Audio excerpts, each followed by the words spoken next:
갈라디아서 5장 22절, 23절 다 함께 읽겠습니다. 오직 성령의 열매는 사랑과 희락과 화평과 오래 참음과 자비와 양선과 충성과 온유와 절제니 이 같은 것을 금지할 법이 없느니라. 아멘.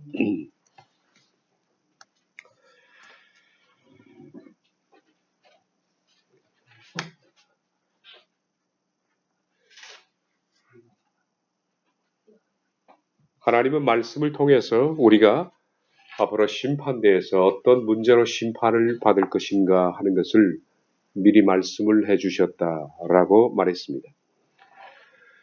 이미 심판은 공개되어 있습니다. 어떤 문제로 하나님이 나를 심판하실까 하는 것은 곧 열매의 문제입니다. 다음과 같은 9가지입니다. 사랑과 희락과 화평과 오래 참음과 자비와 양성과 충성과 온유와 절제. 이 9가지 열매를 그 사람이 맺었는가 하는 것은 심판의 대상입니다. 만약에 이 그리스도의 성품인 열매를 맺지 못한다면 하나님이 그를 심판하시겠다라고 말합니다. 우린 지금 오늘이라는 시간 동안에 열매를 맺을 수 있는 기회를 여러분이 부여받고 있습니다. 단지 내가 살아있는 동안에 바로 그 시간 동안에 성령님의 열매를 맺어야 합니다. 그렇지 못한다면 심판대 앞에서 통곡하게 될 것이다. 성령의 9가지 열매 가운데에서 우린 오래 참음에 대해서 오늘 말씀을 나눠보고자 합니다. 오래 참음. 지난 시간에 제가 신학교에서 개강 수련회 때 있었던 일을 말씀드렸습니다. 신학교 입학 당시에 저는 이 9가지 가운데 9가지 단 한 가지도 없었습니다. 이 9가지 가운데 가장 제게 없었던 것이 아마 오래 참음일 겁니다. 저는 기다림에 약한 사람이었습니다. 마음만 먹으면 아주 급히 서둘러야 했습니다. 고장난 문고리는 밤을 새더라도 고쳐야 되겠고 한 번 시작한 일은 끝을 봐야 했습니다.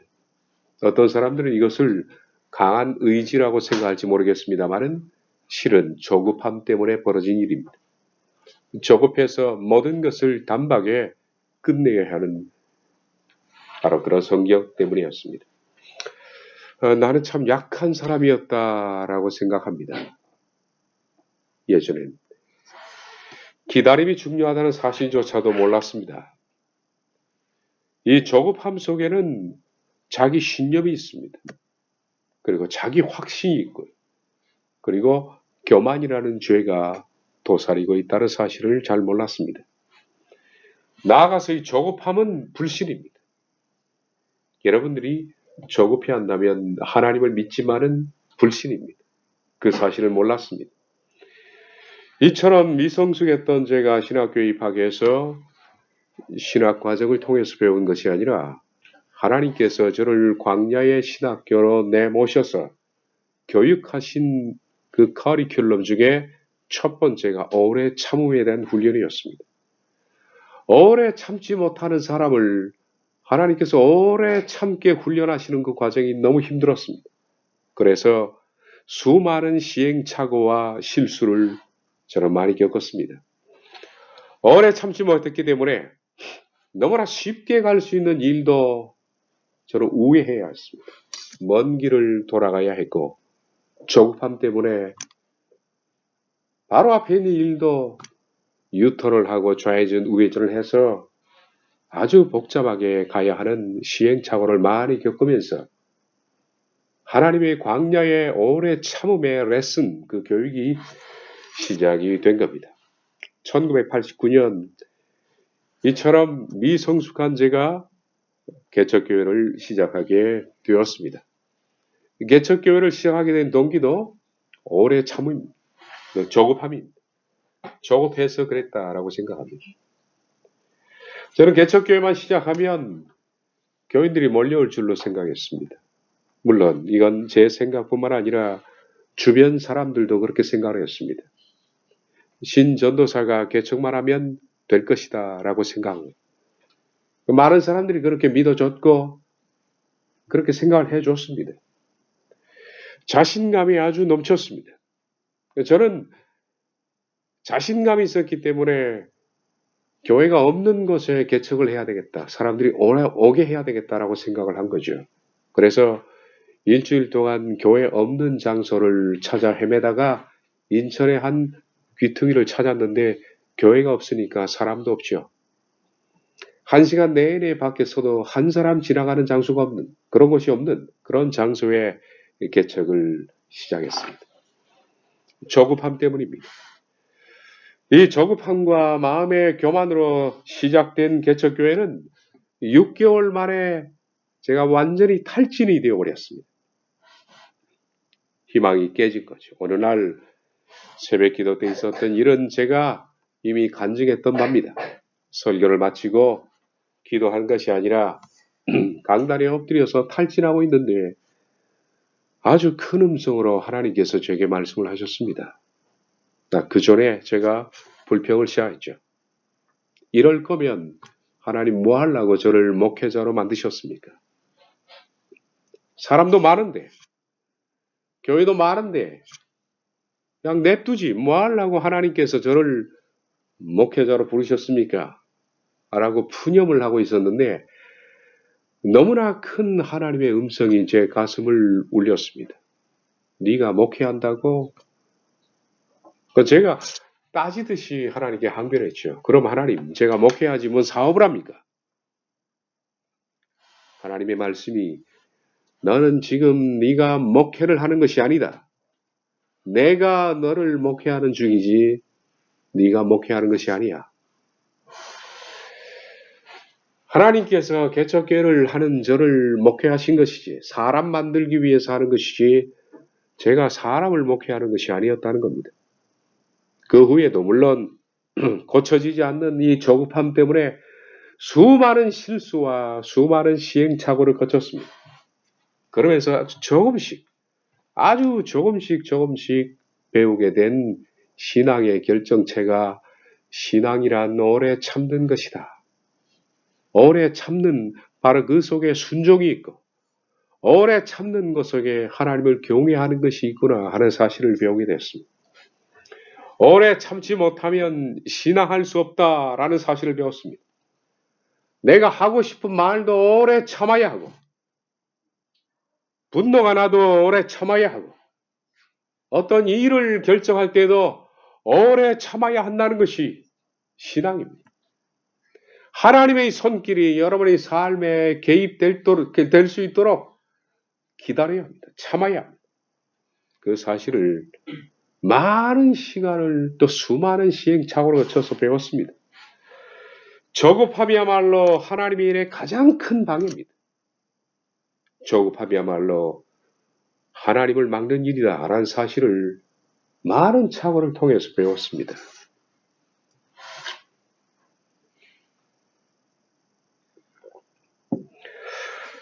아기가 출생하려면 모태에서 10달이 있어야 합니다.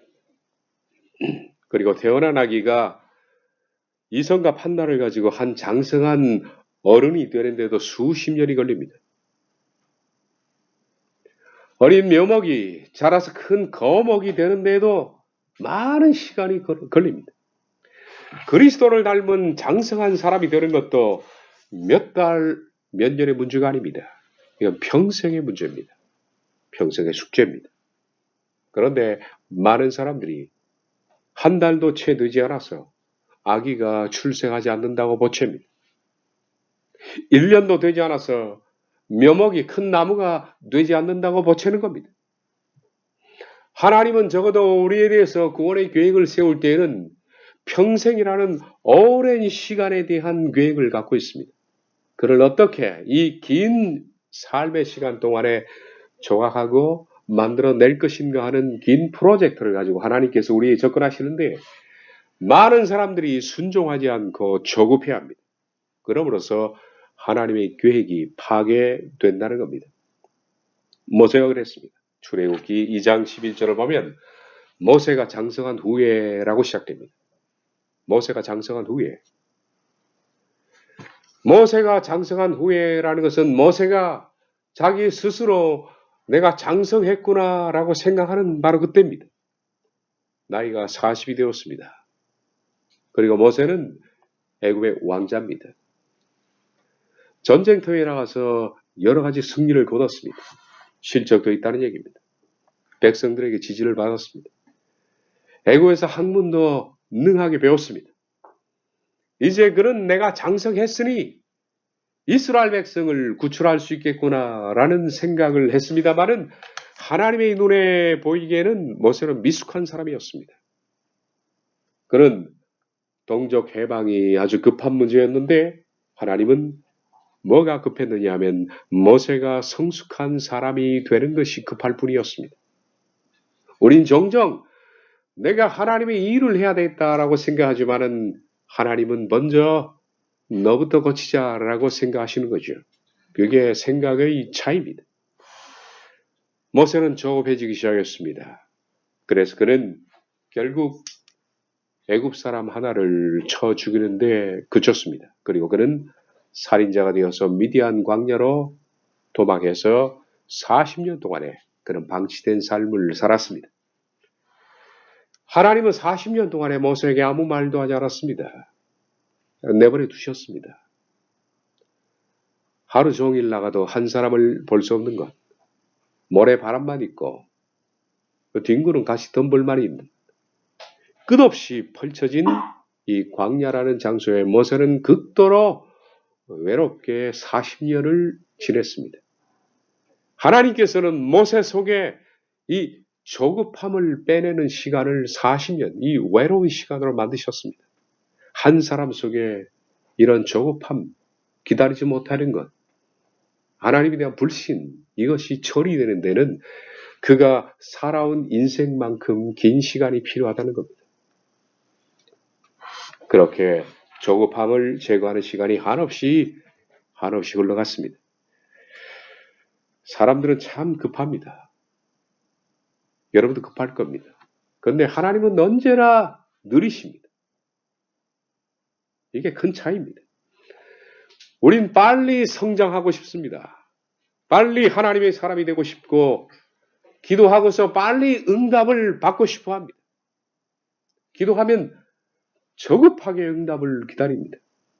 어떤 일이 빨리 진행되기를 바라고 빨리 풀어지고 빨리 해결되기를 바라는 겁니다.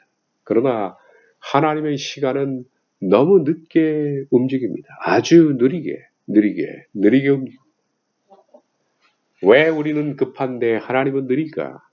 왜 그럴까요? 왜 우리는 이렇게 급한데 하나님이 급하게 일하시면 얼마나 좋을까라고 생각합니다. 왜 우리는 급한데 하나님은 항상 느릴까? 그 이유는 우린 빠름을 원하고 하나님은 발음을 원하시기 때문입니다. 우린 빠르기를 원합니다. 이것이 차이입니다. 우린 뭔가 빨리 진행되기를 원합니다. 근데 하나님은 바르게 일이 진행되기를 원합니다.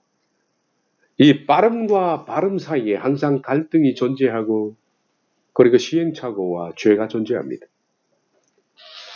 사람의 리듬은 빠름이고 하나님의 리듬은 발음입니다.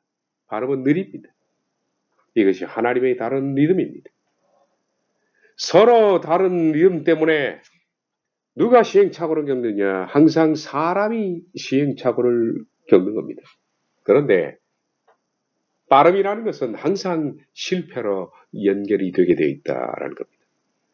빠르면 항상 실패합니다. 실수가 많습니다. 빠르면 항상 문제를 야기시킵니다. 죄를 범합니다. 그런데 하나님은 느리시지만은 항상 바르게 그리고 천천히 일하시지만은 정확하게 진행하십니다. 신앙이라는 것은 결국 제가 오랜 시간을 통해서 터득한 것은 인간은 하나님의 시간에 맞춰야 한다는 겁니다. 느리게 일하시는 하나님께 모든 것을 내어 맡기고 우리 속에 빠른 템포를 죽이고 순종하고 기다릴 외에는 다른 방법이 없다는 겁니다. 빠르게 일하는 사람들은 실수하게 돼 있고 죄를 범하게 되어 있다는 겁니다. 인생이라는 시간은 전체를 두고 볼 때 빠름이 아니라 발음입니다. 우리가 생각하기에 빠른 것은 실은 빠른 것이 아니라 느린 것이 됩니다. 뭐냐면 빠르게 가다가 하나님이 항상 그에게 허락지 않기 때문에 우회하고 다시 돌고 하기 때문에 그 자리로 속도는 빠르지만 다시 제 자리로 돌아오는데 많은 시간이 걸립니다. 모세가 나이 40에 그는 급하게 서둘렀습니다. 그는 서둘지 않고 하나님의 시간을 기다렸다면 어쩌면 45세나 50세쯤 하나님이 그를 통해서 이스라엘을 구출했을 겁니다. 그런데 그는 급히 움직이는 바람에 40년을 더 느리게 일하시는 하나님을 기다려야 했고 80이 되어서야 하나님의 부름을 받게 되었다는 겁니다. 우리가 생각하기에 하나님의 시간은 느린 것이 아니라 실은 빠른 겁니다. 천천히 일하지만은 굉장히 빠르게 일하십니다. 왜냐하면 하나님은 우회가 없기 때문입니다. 좌회전, 우회전, 유턴이 없고 하나님은 언제나 직진이십니다. 그렇기 때문에 하나님은 느리시지만은 빠르다. 그게 인생의 정답인 것. 발음은 항상 느린 것 같지만은 직진 도로를 선택하는 것이 된다. 빠르게 움직이는 사람들은 언제나 그 속에 뭐가 있느냐면 자기 주장이 있습니다. 자기 고집이 있고 그리고 자기 열심이 있고 자기 죄가 꽉 차 있습니다. 속도가 빠른 사람은 다시 말해서 죄가 처리되지 않는 사람이라고 생각하면 됩니다. 나는 원래 성격이 급해. 죄가 많은 겁니다. 급한 사람은 하나님의 의를 이루지를 못합니다. 급한 사람은 그것을 뜯어 고치는데 수많은 시간들이 경과될 겁니다. 하나님의 템포를 이해해야 합니다. 말로는 다 그러죠. 우리가 하나님의 영광을 위해서 일한다. 라고 하지만은 실은 그 속을 해보해 보면 자기 열심이 있고 자기 고집이 있고 자기 의가 있습니다. 그리고 자기 죄가 도사리고 있다는 겁니다. 아브라함이 그랬습니다. 조급했습니다. 하나님의 계획은 아브라함이 100세가 되어서 자식을 낳는 것인데 아브라함은 조급해서 86세 때 그는 이스마엘을 자기 조급함으로 낳았습니다. 그 조급함의 결과가 어떻게 됐습니까? 아브라함도 고통을 겪었습니다. 그 가정 때문에. 하나님의 약속을 기다리지 못했던 아브라함의 가정이 이스마엘의 출생으로 인해서 얼마나 많이 풍지편파가 생겼는지, 게다가 그것은 이스라엘만 그치는 것이 아니라 지금까지 이스마엘 족속의 후회 때문에 중동은 고통을 겪고 있다는 겁니다. 조급함이 낳은 결과입니다. 모든 사람들은 다 조급합니다. 그런데 하나님의 성품을 닮아가는 사람들의 특징이 뭐냐 하면 조급함이 점점 느긋하게 된다는 겁니다. 깨져봐야 하는 겁니다. 부셔지면 합니다. 맞아봐야 한다는 겁니다. 조급해서 의를 이룰 수 없다는 것을 겪어보면 합니다. 그래서 그 속에 하나님의 성품이 맺혀가는 사람은 자기도 모르게 하나님의 템포에 맞추게 되어 있는 겁니다. 젖어 들어가게 되는 거죠. 느리게 일하시는 하나님을 닮아가는 겁니다. 믿음의 사람들은 그래서 느립니다. 보기에 답답할 수 있습니다. 답답한 것이 아니라 하나님의 성품을 닮았다는 겁니다. 그리고 하나님의 템포에 적응이 되었다는 사실이죠. 빠름은 결코 발음을 이루지 못합니다. 말씀드린 것처럼 빠름은 자기 교만이고 자기 확신일 뿐 신앙이 아니라는 겁니다. 하나님의 시간은 언제나 우리와 다릅니다. 하나님은 느리게 일하십니다. 누군가 이런 표현을 했죠. 하나님의 시간은 마치 맷돌과도 같아. 맷돌과도 같아. 맷돌이라는 것은 아주 천천히 돕니다. 아주 천천히 돌지만은 시간이 지나고 나면 곡식을 아주 잘게 다 부숴 놓습니다.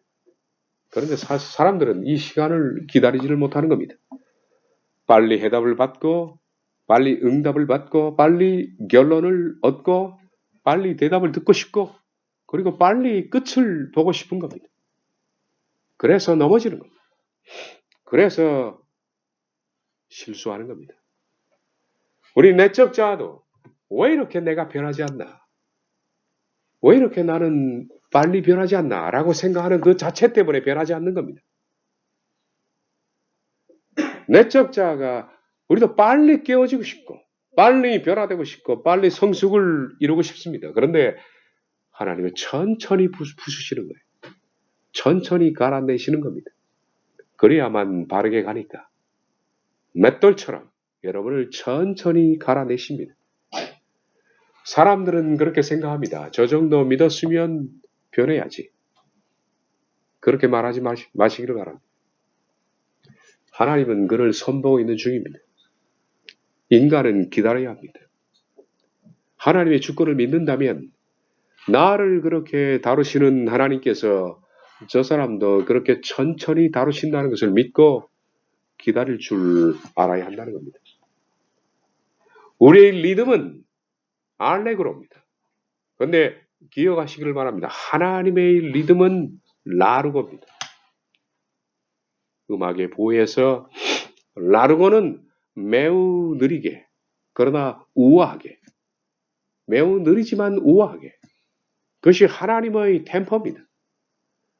하나님은 언제나 느리게 일하시지만은 우아하게 일하십니다.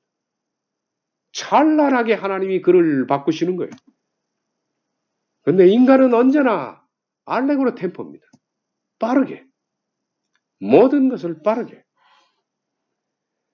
하나님의 일하심은 우리가 어떤 때는 느끼지 못할 정도로 하나님이 나에게 일하시나 전혀 느끼지 못할 정도로 아주 천천히 움직이십니다. 그리고 조금씩 진행합니다. 그러나 정확하게 이루어나갑니다. 우린 이 점을 견디지 못합니다. 우리들은 소낙비를 기대합니다. 그냥 왕창 와서 소낙비를 기대합니다. 그러나 소나기는 홍수를 이룹니다. 소나기는 농사를 망치기도 합니다. 한꺼번에 오는 많은 물은 유익이 될 것이 없습니다. 하나님은 소나기로 일하시는 것이 아니라 언제나 이슬비로 일을 하시는 거예요. 소나기는 홍수는 이루고 농사는 망칩니다. 그러나 이슬비는 그러지 않습니다.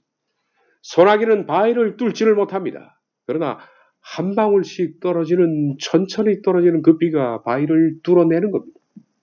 하나님의 템포는 그래서 이슬비입니다. 천천히 떨어진다는 겁니다. 하나님께서는 더디신 것 같지만 아주 정확합니다. 정확하게 어디를 어떻게 손을 봐야만 되는가 하는 것을 하나님은 아십니다. 그러므로 우리가 바르게 신앙하기를 원한다면 하나님의 느리시지만은 정확한 라르고의 성품에 맞추어서 나의 템포도 그렇게 맞추어 나가야 합니다. 인생에 급한 것을 내려놓아야 합니다. 빨리 뭔가 이루고자 하는 마음을 내려놓아야 합니다. 빨리 변화되어야겠다는 그 욕심도 내려놓아야 합니다. 하나님께서 나의 삶을 하나님의 템포로 움직인다는 것을 믿고 그냥 맡겨놓아야 합니다. 그리고 자녀들도 맡겨놓아야 합니다.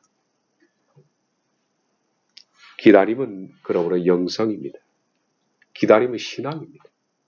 신앙이 기다림입니다. 그래서 성령님의 열매가 오래 참음이라는 거예요. 오직 성령의 열매는 오래 참음입니다. 우리가 성령으로 말미암아 열매를 맺게 되면 그 사람이 어떻게 된다고요? 오래 참게 된다. 성령의 열매는 뭐라고 그랬죠? 예수님을 닮은 성품입니다. 예수님의 성품을 닮은 사람은 급하지가 않습니다. 운전을 급하게 하는 분도 회개하시기를 바랍니다. 말을 급하게 하는 분은 회개해야 합니다. 급하게 일을 처리하고자 하는 사람은 회개해야 합니다. 그런 미성숙하기 때문입니다. 성령님의 열매는 오래 참음입니다. 하나님의 거룩한 사람들의 모든 특징, 그 속에 성령의 열매가 맺힌 사람의 특징을 보면 느립니다. 말도 느리고 행동도 느리고 언제나 생각도 느립니다. 생각하고 항상 기다립니다. 답답하게 비칠지 모르겠습니다. 그러나 그것이 만들어진 하나님의 성품이죠. 오래 참음이라는 마크라두메오라는 이 단어는 단어의 뜻이 이렇습니다.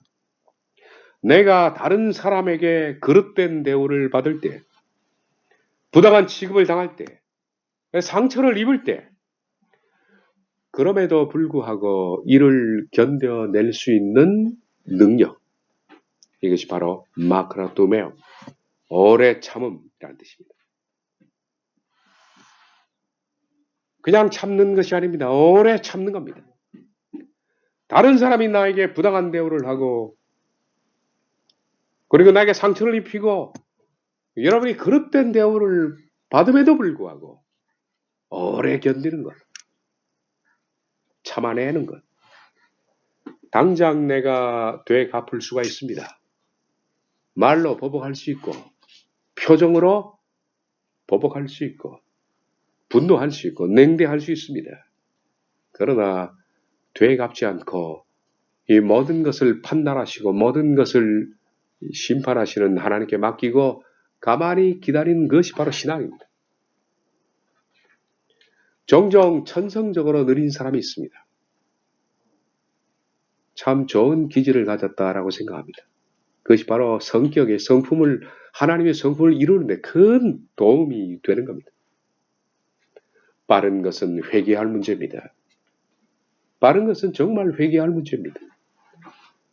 말을 급히 하는 사람 회개하십시오. 그리고 회개해도 잘 되지 않으면 금식하며 회개하십시오.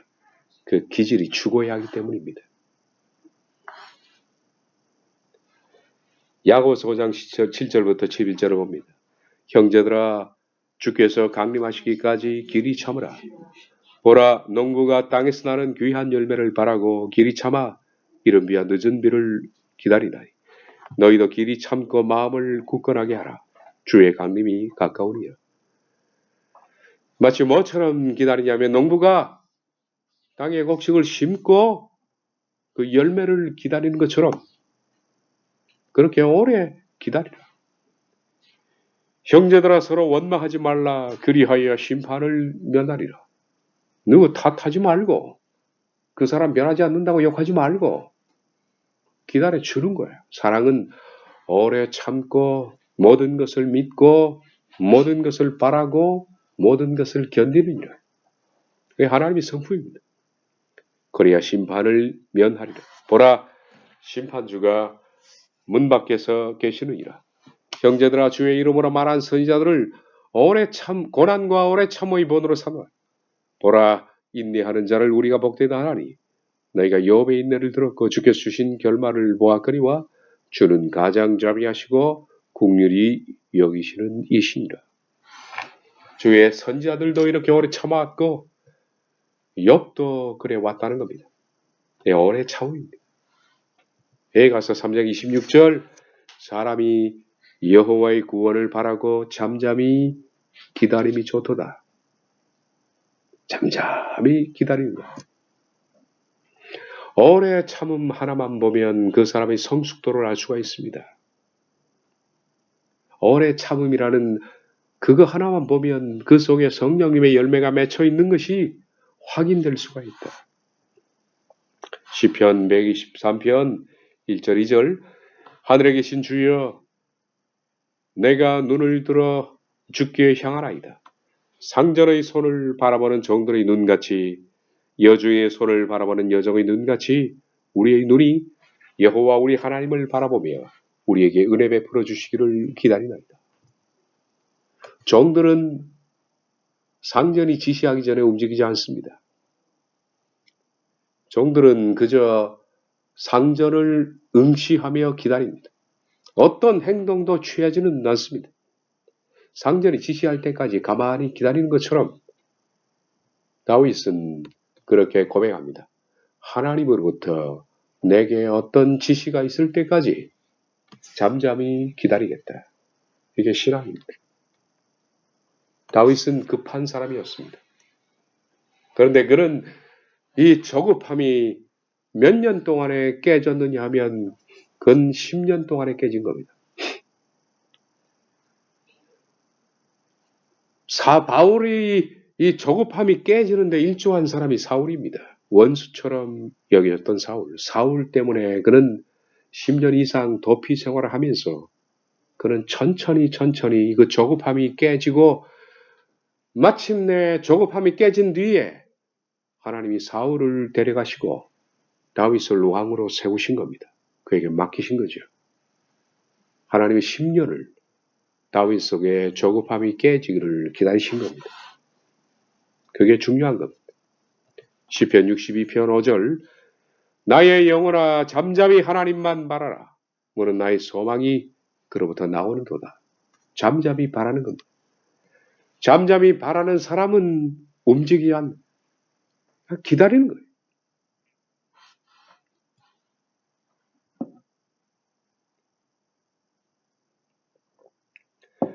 모세는 나이 40대까지 그의 삶의 리듬은 빠르게였습니다. 알레그로입니다. 하나님의 리듬은 라르고라고 그랬죠. 나이 40대 그는 빨랐고 하나님은 그를 광야로 보냈습니다. 그리고 하나님은 그를 침묵했습니다. 다시 말하면 빠른 사람은 하나님이 일하지 않는다는 겁니다. 이를 명심하시기를 바랍니다. 급한 사람에게 하나님은 손을 떼십니다. 우리가 급히 마음을 먹으면 하나님은 침묵 모드로 들어가십니다. 그를 내버려 두시는 겁니다. 그러니까 인간의 빠름은 항상 느리다는 거예요. 그게 느린 거예요. 제가 이 점을 뜯어 고치는데 25년이 걸렸어요. 25년. 다윗은 10년이었지만 25년 동안에 긴 시간을 통해서 배운 것이 신앙은 느린 것이다. 말씀드린 것처럼 저는 참지를 못했습니다. 누가 나에게 잘못하는 사람을 참지를 못했습니다. 금방 말을 해줘야 되고 금방 화를 내야 되고 금방 결과를 봐야 했습니다. 하나님은 저에게 침묵하셨습니다. 25년 동안. 그리고 25년 만에 배운 게 라르고예요. 그거 하나 배운 거예요. 사도행 7장을 봅니다. 모세가 애굽 사람의 학수를 다 배워 그 말과 행사가 능하더라. 그는 자기가 준비되었다라고 생각한 겁니다.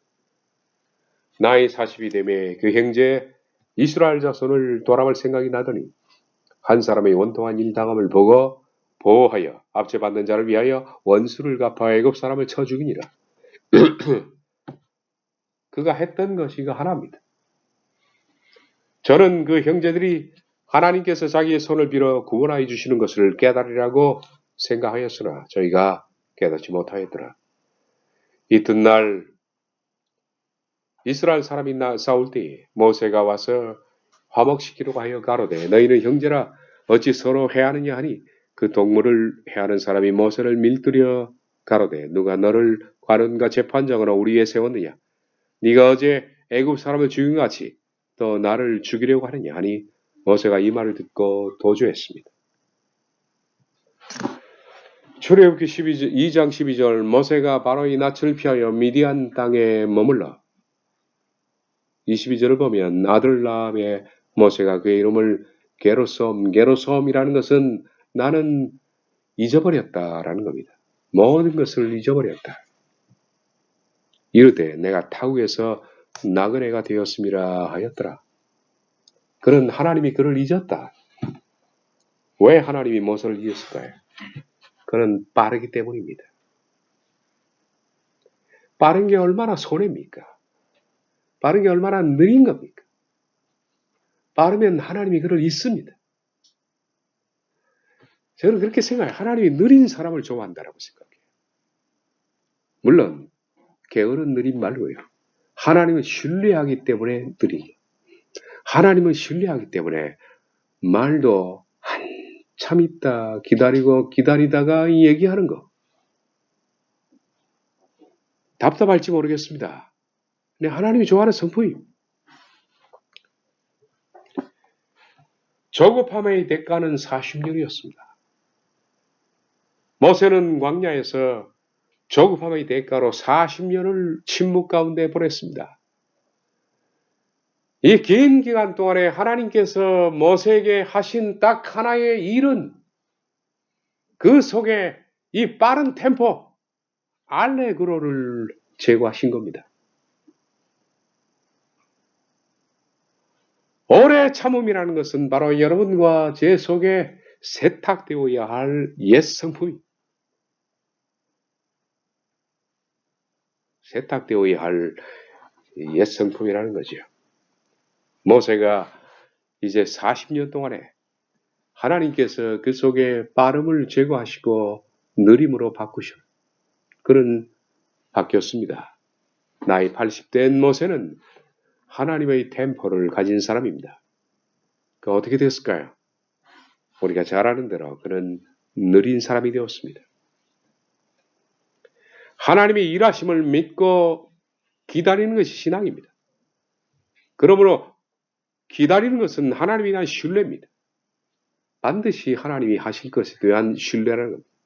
그러므로 천국길은 오래 참는 자가 걸을 수가 있습니다. 모세는 이 뼈아픈 40년의 시간 동안에 이거 하나 레슨을 받은 겁니다. 이거 하나.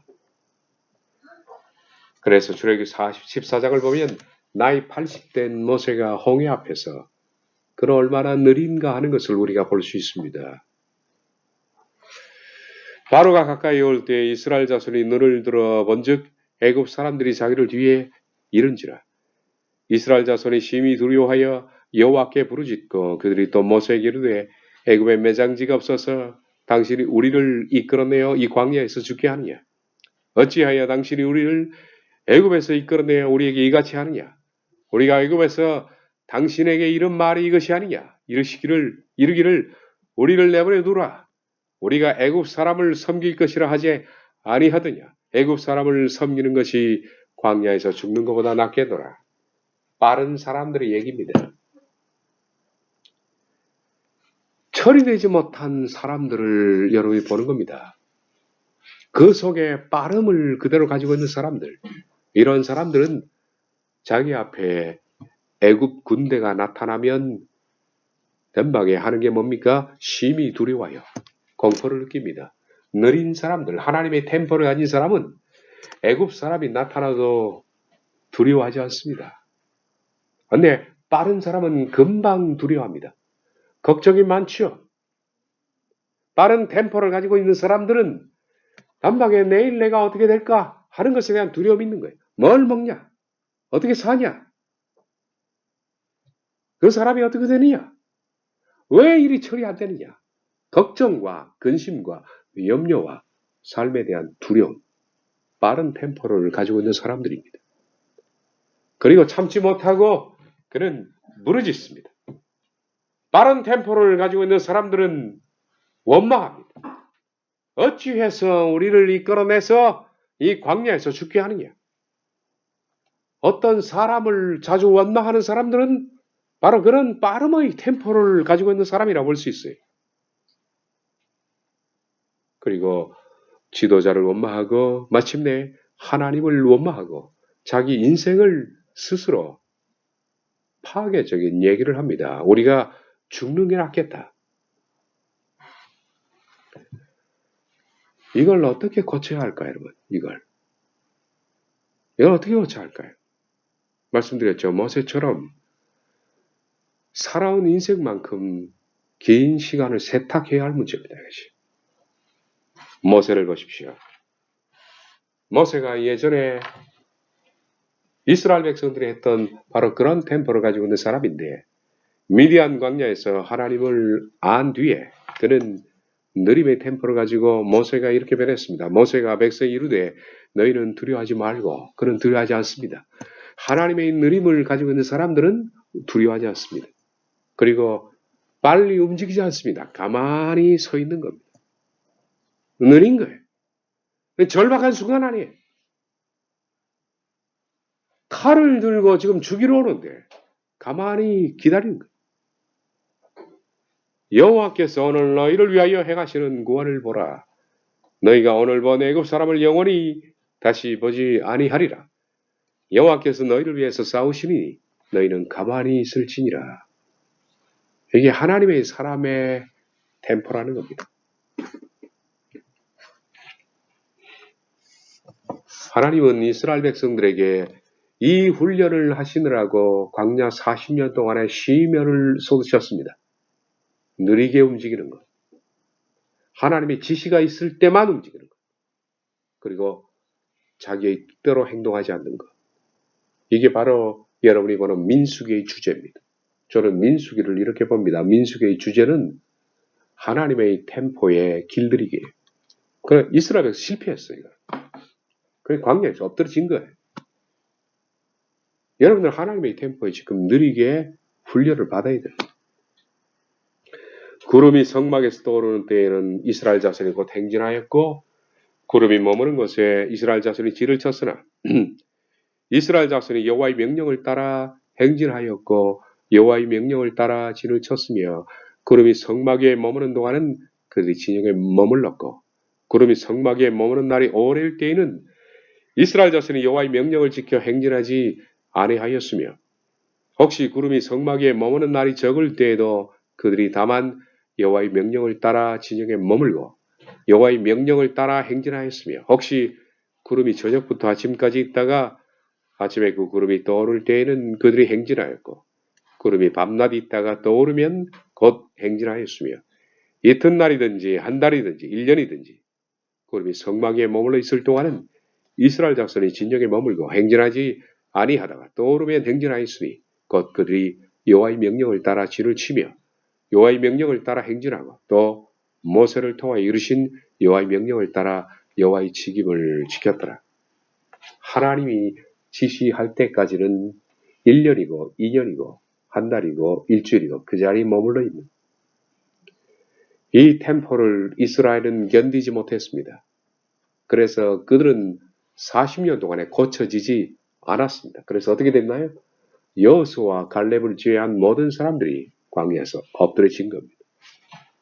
하나님의 템포를 익히느냐 하는 것은 죽고 사는 문제입니다.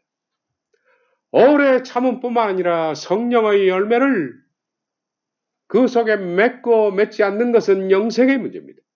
천국이냐 지옥이냐 하는 것을 결정하는 문제라는 겁니다. 느림의 속도는 신앙의 깊이입니다.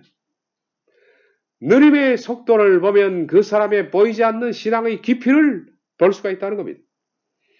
하나님을 신뢰할수록 내 속에 나를 지배하는 바람의 속도가 느리게 바뀌는 겁니다. 기다림을 배운 자만이 하나님의 일을 할 자격이 있습니다. 기다림을 배우지 못한 자의 열정은 자신과 하나님의 나라를 파괴합니다. 자신 속에 존재하는 속도는 하나님 나라의 가장 큰 방해물입니다. 여러분은 하나님께서 일하시도록 잠잠히 기다려야 합니다. 기다림은 주권의 문제입니다. 오래 참으면 자신이 깎입니다. 그것은 주권의 이양을 의미합니다. 기다림을 통해 우린 정화되고 복이 되고 겸손을 배우게 됩니다. 오래 참지 않고는 이룰 수가 없습니다. 신의 성품인 오래 참음이 심긴 사람은 모든 것을 오래 참습니다. 원론으로 돌아옵니다. 어떻게 해야 될까요? 우린 갈라디아에서 말하는 십자가에서 나를 못 박아야 합니다. 그리고 두 번째, 성령과 함께 행해야 합니다. 그리스도 예수의 사람들은 육체와 함께 세상을 향한 열정과 고정된 마음을 십자가에 계속적으로 못 박느니라. 성령과 함께 걸어가라. 그리하면 결코 육체의 갈망이 마지막으로 이끄지 못할 것이다. 우리 하늘사랑교회 온 오프라인 모든 교우들이 성령님의 열매, 오늘 올해 참을 포함해서 기다릴 줄 아는 느리게 일하시는 하나님의 성품을 모두 배우기를 바랍니다. 네, 기도하겠습니다.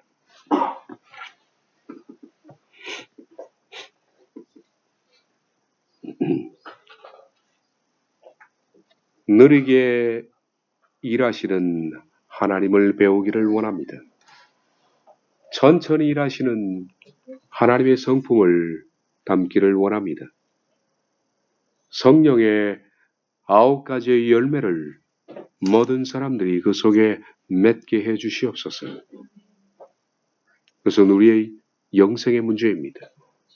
살기 위하여 죽어야겠습니다. 주님 도와주시옵소서. 성부, 성자, 성령님의 함께하심이 회중 가운데 같이 계시기를 축원하옵나이다. 아멘.